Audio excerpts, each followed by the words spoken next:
So students, question number 3 is very simple.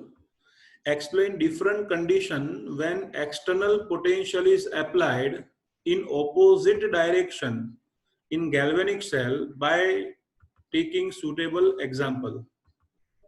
प्रश्न बहुत simple सा है. गैल्वेनिक सेल को अगर आप एक्सटर्नल सेल से ज्वाइन करोगे ऑपोजिट डायरेक्शन में तो क्या क्या ऑब्जर्वेशन कर पाओगे, बराबर.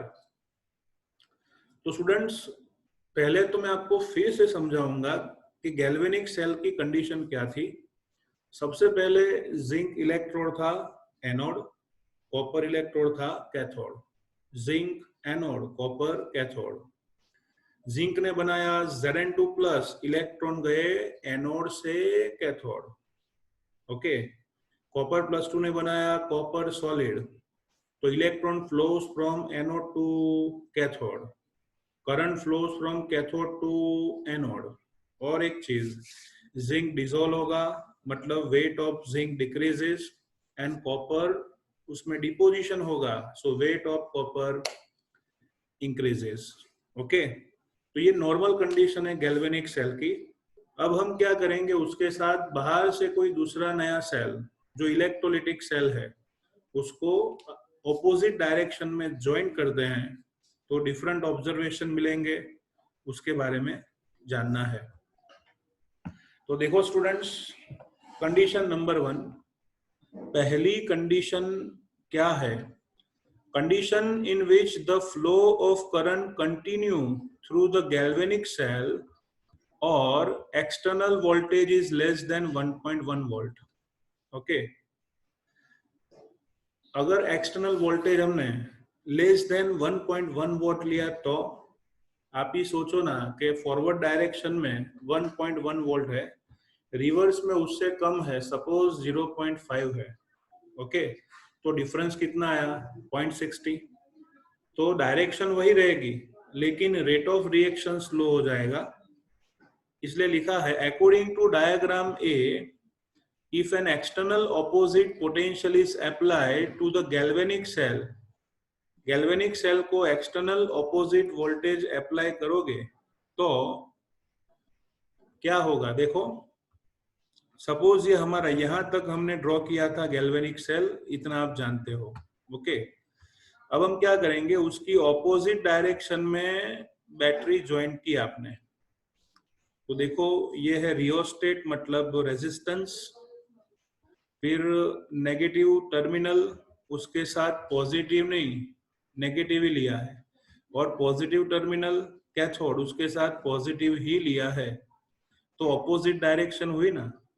तो अपोजिट डायरेक्शन में गैल्वेनिक सेल से नई बैटरी ज्वाइन की, लेकिन अगर उसका वोल्टेज लेस देन 1.1 वोल्ट है तो बच्चों वैसे ही रिएक्शन होती रहेगी, लेकिन रेट ऑफ रिएक्शन कैसा होगा? स्लो.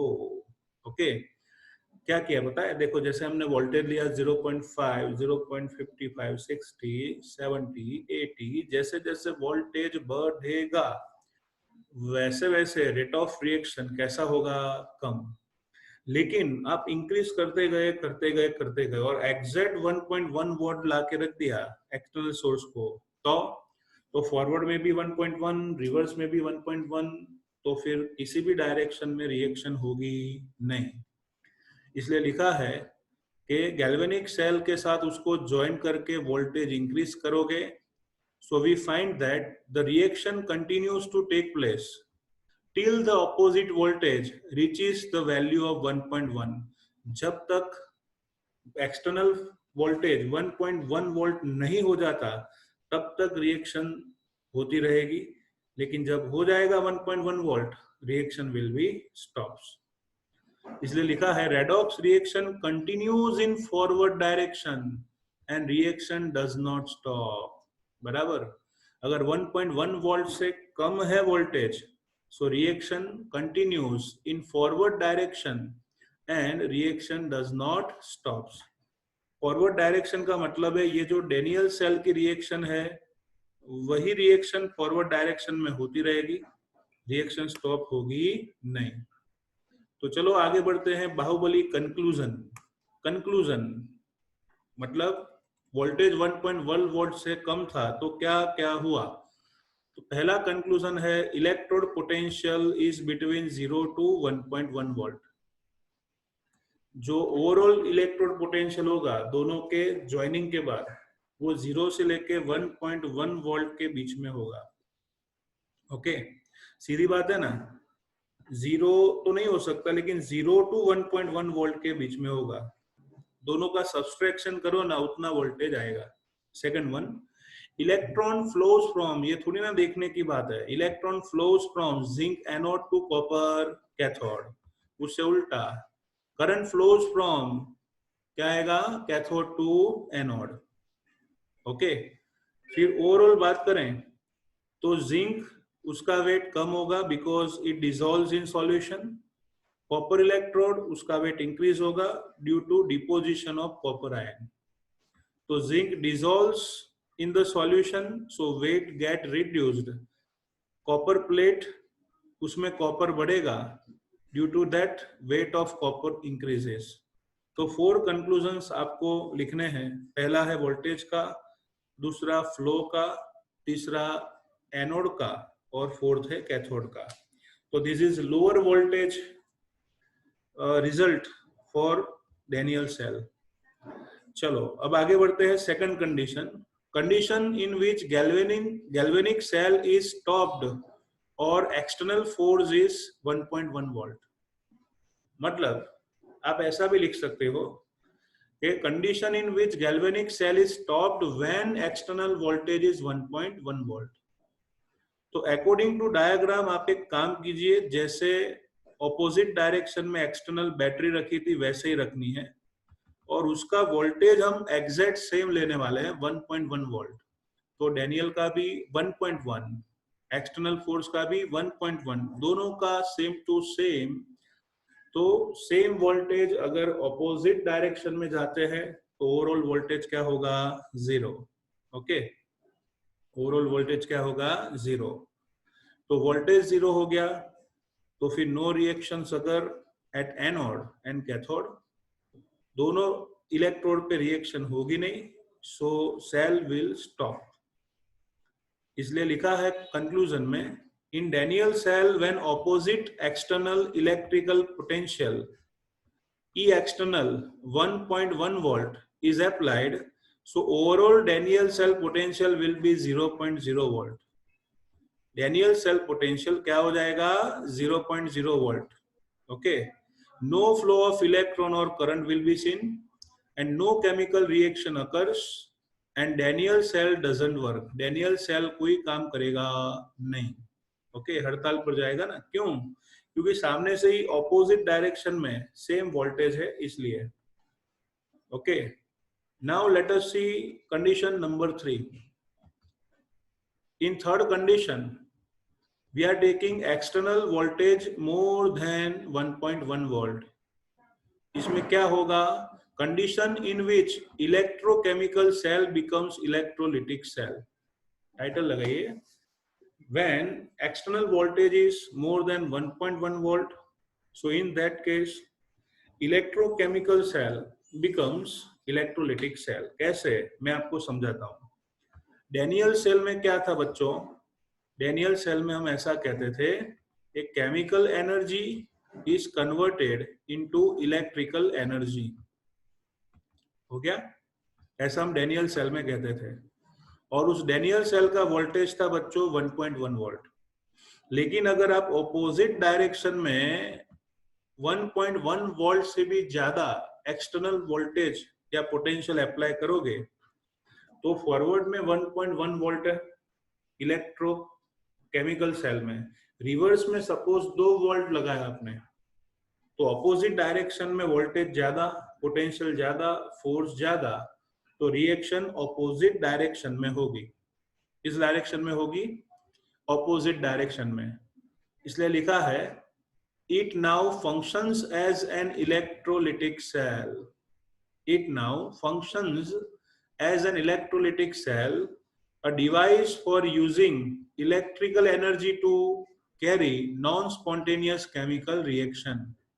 okay, ऐसा डिवाइस जो इलेक्ट्रिकल एनर्जी का केमिकल एनर्जी में कन्वर्जन करे, नॉन स्पॉन्टेनियस रिएक्शन करे, उसे इलेक्ट्रोलिटिक सेल कहते हैं।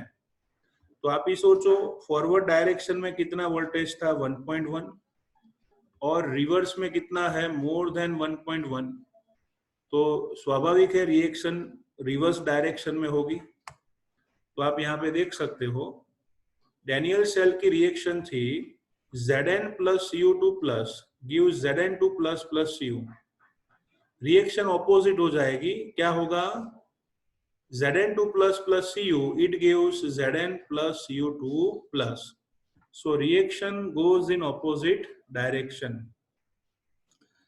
पहले गैल्वेनिक सेल था तो आप रेडॉक्स रिएक्शन से इलेक्ट्रिसिटी जनरेट करते थे। अब इलेक्ट्रोकेमिकल सेल है तो इलेक्ट्रिसिटी का यूज करके रेडॉक्स रिएक्शन होगी जो नॉन स्पॉन्टेनियस होती है, बराबर। इसलिए फर्स्ट कंक्लूजन है such cell becomes negative.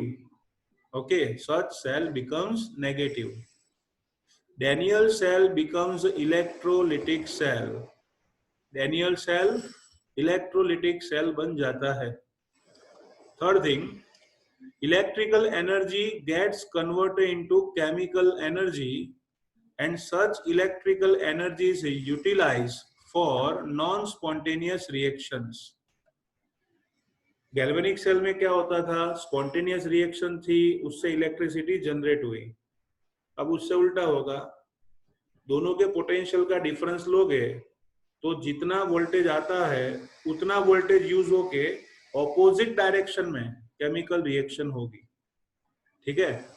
Point number 4, electron flows from copper to zinc and current flows from zinc to copper. ये आप डायग्राम भूल गए लगते हैं। डायग्राम में आपने देखा था गैल्वेनिक में क्या होता है, गैल्वेनिक में क्या होता है, एनोड टू कैथोड मतलब जिंक से कॉपर। अब पूरा इलेक्ट्रोड ही चेंज हो गया। अब इस बार एनोड कौन है, कॉपर, और कैथोड कौन है, जिंक। आई बात समझ में? ओके, इस बार एनोड कौन है, कॉपर, और कैथोड कौन है, जिंक। क्योंकि ये कैसा सेल है, बोलो, electrolytic cell. Zinc is deposited at the zinc electrode, मतलब जिंक पहले डिसॉल्व होता था, अब डिपोजिट होगा। And copper dissolves at copper electrode and it will present as Cu2+ ion. तो बच्चों रिएक्शन ऑपोजिट हो गई ना, तो इससे क्या होगा, कॉपर बनाएगा Cu2+ एंड Zn2+ बनाएगा जिंक। तो weight of copper decreases and weight of zinc increases. Okay, so this is 3 conditions which you have to remember most. Okay, जिसमें याद रखना है 1.1 वोल्ट से कम वोल्टेज हो, उतना ही हो, और ज्यादा हो। इसके डायग्राम आपको कंपलसरी तैयार करने हैं। इसमें एक चीज याद रखना, ये जो नेगेटिव इलेक्ट्रोड है स्मॉल डैश, वो नेगेटिव के साथ ही होना चाहिए, और बड़ा डैश मतलब पॉजिटिव इलेक्ट्रोड है वो पॉजिटिव के साथ ही होना चाहिए। तो यहाँ रिएक्शन हुई, कंटिन्यूअस हुई, तो वैसा ही रखा है। सेकंड डायग्राम, उसमें भी आपको ध्यान में रखना है, नेगेटिव पॉजिटिव लिखो, कोई प्रॉब्लम नहीं है, लेकिन यहाँ पे जिंक में और कॉपर में कुछ मत लिखना, नाइदर एनोड नॉर कैथोड। क्यों? क्योंकि रेडॉक्स रिएक्शन ही नहीं होती है, तो फिर यहाँ पे जिंक और कॉपर उसका ऑक्सीडेशन या रिडक्शन होगा नहीं, तो माइनस प्लस एनोड कैथोड की जरूरत नहीं है। करंट ही पास नहीं हो रहा है तो आई विल बी 0, तो इलेक्ट्रॉन्स भी शो करने जरूरी नहीं है। ऊपर के डायग्राम में देखो, आपको करंट मिलेगा, ऐसे ऐसे ड्रॉ किया है। Okay, now diagram number 3। In third diagram totally opposite होगा बच्चों। इलेक्ट्रॉन कहाँ जाएगा, कॉपर से जिंक की साइड, तो एरो आपको इलेक्ट्रॉन की डायरेक्शन में लिखना है, कॉपर टू जिंक। करंट कहाँ आएगा, उससे opposite, zinc to copper. Okay, फिर मोस्ट इंपोर्टेंट, यहाँ पे राइट साइड माइनस लेना है, क्योंकि कॉपर नेगेटिव है राइट साइड। और लेफ्ट साइड प्लस लेना है क्योंकि जिंक है पॉजिटिव कैथोड।